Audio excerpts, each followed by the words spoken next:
তো hey guys, আপনাদেরকে আমি গঙ্গায় এই বর্ষা শেয়ার করব।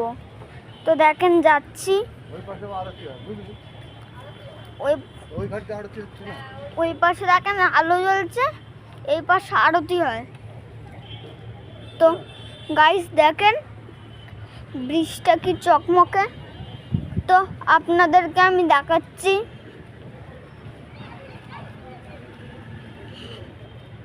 তো হে গাইস, এই দেখেন প্রায় চলে এসেছি। আর এই দেখেন এখানে ঠাকুর। তো গাইস এই দেখেন সোজা গঙ্গার ধারে চলে যাচ্ছি। দেখেন সোজা যাচ্ছি। তো হে গাইস, ভিডিওটি যদি ভালো লেগে থাকে লাইক করে দেবেন।